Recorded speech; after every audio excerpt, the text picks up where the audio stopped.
मैं आपके चेहरे पर खुशी देख रहा हूँ अमीरुल मोमिनीन। क्या आप लोग मुझे मुबारकबाद नहीं देंगे? भला किस बात की है अमीरुल मोमिनीन? मैंने रसूलुल्लाह के खानदान में शादी की है, उम्मे कुलसूम बिनते अली को अपनी बीवी बनाकर। ये तो वाकई फख्र वाली बात है। आपने दो तरफा रिश्ता कायम किया है। सही कहा। क्या आप हमारी रात के खाने पर दावत नहीं करेंगे या अमीरुल मोमिनीन? बढ़िया और लजीज खाना, बढ़िया बेहतरीन और लजीज खाना, और वो नहीं जिसे खाकर आपने खुद को मुश्किलों में डाल लिया था। और हम तो ये कहा करते थे कि अल्लाह के फजल से अगर सूखा खत्म नहीं हुआ तो अमीरुल मोमिनीन भी नहीं बचेंगे।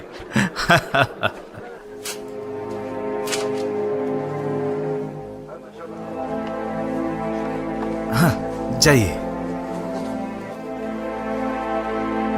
बात सुनो, क्या आपने हमारे लिए अमीरुल मोमिनीन से इजाजत मांगी? तुमने बताया कि हम यहाँ इंतजार कर रहे हैं। क्यों नहीं बताऊंगा, आप इंतजार करें जब तक कि वो इजाजत नहीं दे देते। लेकिन ये इंसान जो अभी अंदर दाखिल हुआ हमसे बाद में आया था, और उससे पहले वाले के साथ भी यही हुआ। मैं वही करता हूँ जो अमीरुल मोमिनीन कहते हैं।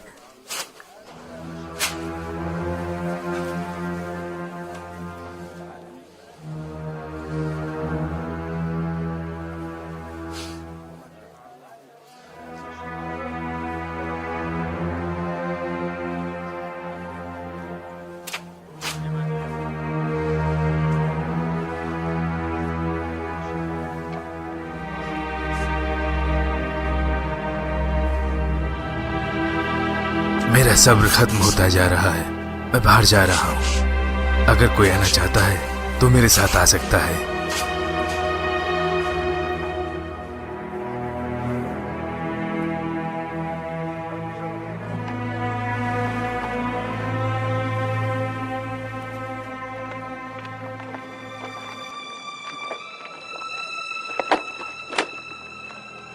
मैंने ऐसा कभी नहीं देखा।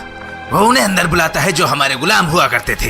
ने हमको दरवाजे पर इंतजार करने के लिए छोड़ रखा है। अस्तगफिरुल्लाह है अबू सुफियान, अपनी कमाई हुई नेकियों को ऐसे बर्बाद ना करो। उसके बाद जो अल्लाह ने हमें इस्लाम में इज्जत दी है, हमें तकब्बुर वाले जाहिलियत के दौर से निकाल कर। तुम अबू सुफियान कितनी बहादुरी से लड़े यरमुक की जंग में। भला शैतान को अपने ऊपर हावी ना होने दो। अस्तगफिरुल्लाह, अस्तगफिरुल्लाह। वल्लाही जो महसूस आपने किया वही मैंने भी किया, लेकिन मैंने उस शैतान की आवाज को अपने अंदर ही दबा दिया। जो हमारे गुलाम हुआ करते थे उन्होंने ये रुतबा कमाया है क्योंकि उन्होंने इस्लाम की खिदमत हमसे पहले शुरू की, और वाकई वो इस रुतबे के लायक है। अगर नाराज ही होना है तो हमें खुद से नाराज होना चाहिए। सभी लोगों को इस्लाम की दावत दी गई थी, वो लोग पहले चले गए और हम बाद में। तो भला सोचो कयामत के दिन क्या होगा जब उन्हें बुलाया जाएगा और हम पीछे रह जाएंगे। ये हम पर बाकी है। क्या बाकी है? बेहतर होगा कि मैं शाम जाऊं और अपने बेटे अबू जंदल की सोहबत हासिल करूं। शाम ही वो जगह है जहां जिहाद के लिए तैयार रहना चाहिए। हो सकता है कि अल्लाह मेरे बाद के दिनों को पहले के दिनों से बेहतर कर दे।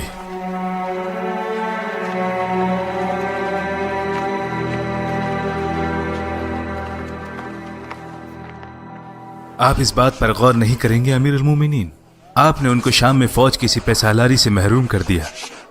उन्होंने आपके हुक्म की तामील की और अबू बैदा के नीचे काम किया। अगर खालिद की जगह कोई और होता तो वो जरूर इसके लिए बगावत करता। जबकि इतना अच्छा काम करके अपने ओहदे से हटने के बाद किसी के भी दिल में शक व शुबा पैदा हो जाता। वही दमश्क की जीत के असली हकदार हैं, और शाम के बाकी हिस्सों के भी। वही हैं जिन्होंने किनिसरीन पर फतह हासिल की। अबू बैदा ने उन्हें वहां का अमीर बनाया और आपने कुछ भी नहीं कहा।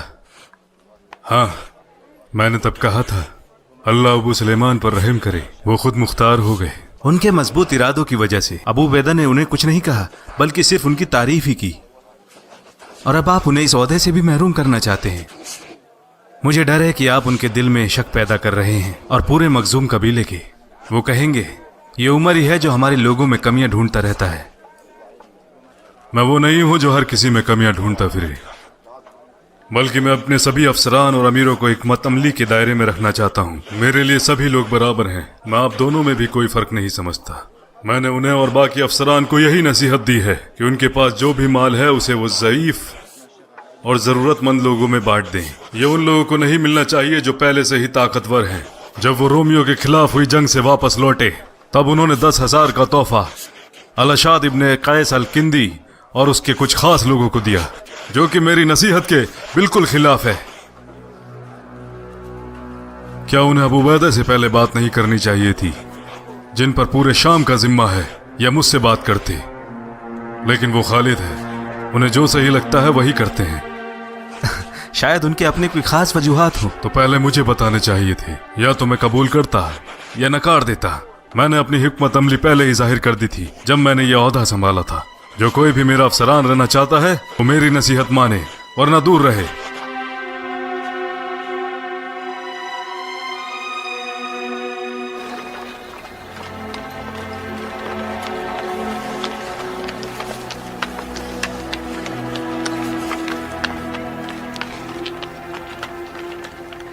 आप क्यों फिक्र करते हैं अबा सुलेमान?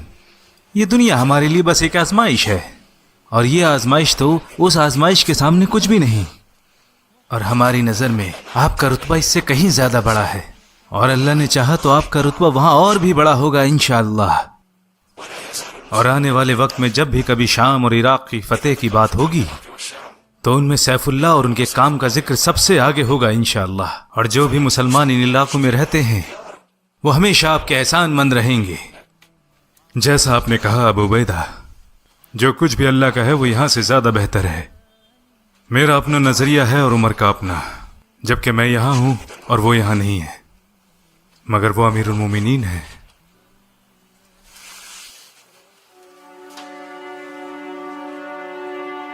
क्या आप हमारे साथ दमिश्क में नहीं रुकेंगे?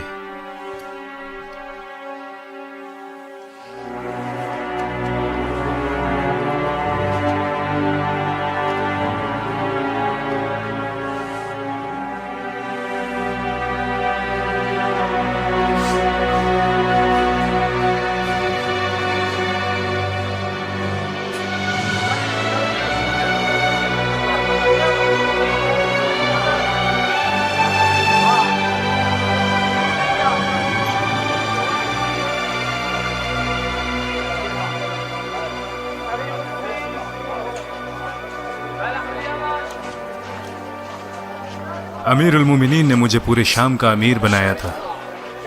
तब उनकी और मेरी रजामंदी थी कि मैं किसरीन रहूं। जब शाम के हालातों में तब्दीली आने लगी और हालात बेहतर हुए तो मुझे हटा दिया। सब्र रखें, हो सकता है कि ये कोई फितना है।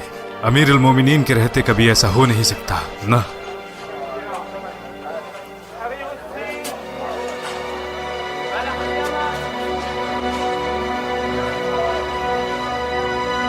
क्या वजह थी कि आपने खालिद इब्न अल वलीद को उनके ओहदे से हटा दिया?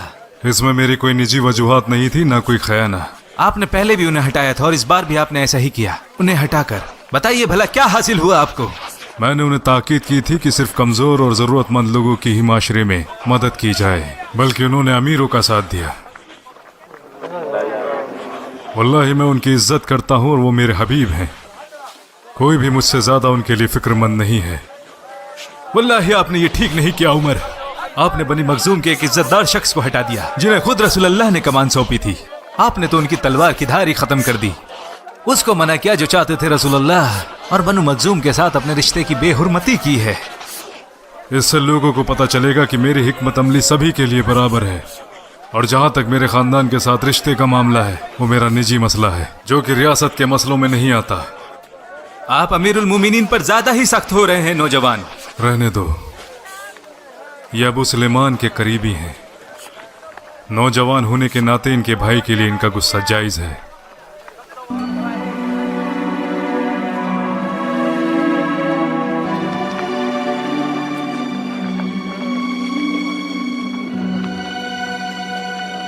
क्या ये आपके बादशाह की रियासत है? क्या मैंने आपको नहीं बताया कि वो बादशाह नहीं बल्कि अमीरुल मोमिनीन है, हमारे खलीफा। ये सब रसूलुल्लाह के सहाबा हैं और अमीरुल मोमिनीन के वजीर। कौन? अस्सलाम वालेकुम व रहमतुल्लाह। वालेकुम अस्सलाम व रहमतुल्लाह।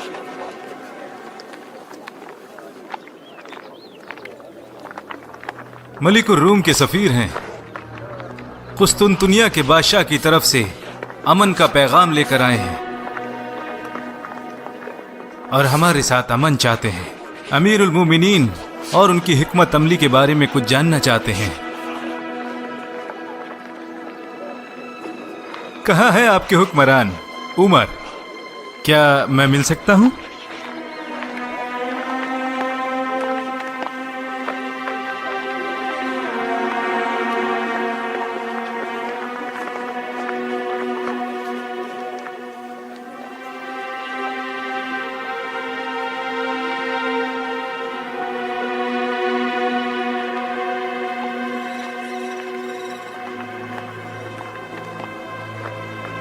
क्या यही है? हाँ, यही है हमारे अमीरुल मोमिनीन।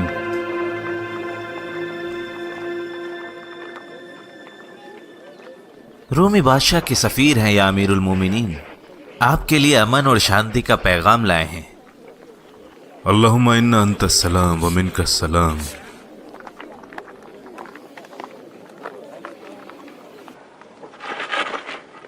बैठ जाओ यहाँ।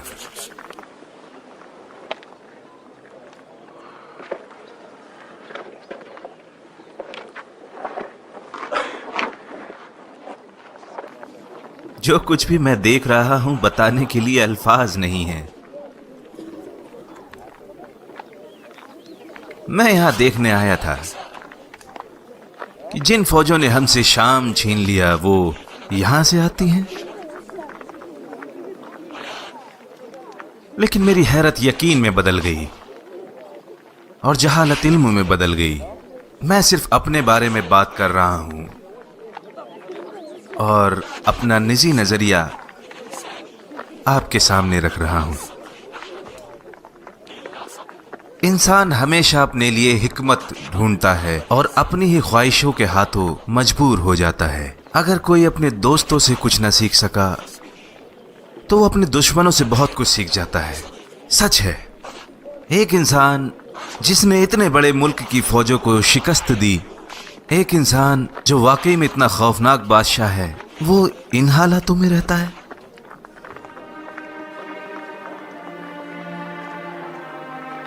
लेकिन इसमें अचंभा कैसा?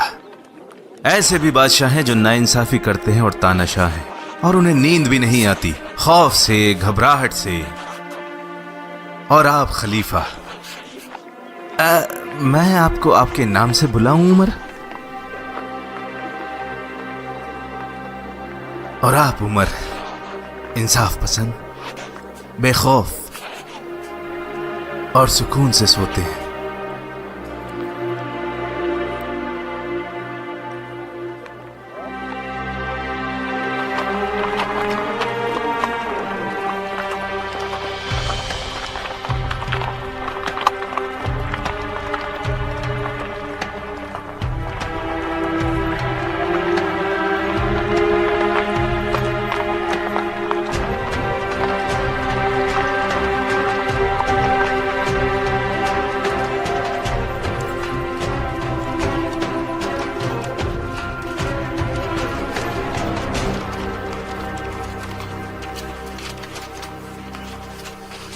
आप लोगों को यहाँ आने की क्या जल्दी थी? हम तो दमिश्क में मिलने वाले थे, तब हम साथ शाम के बाकी इलाकों और शहरों का जायजा करते।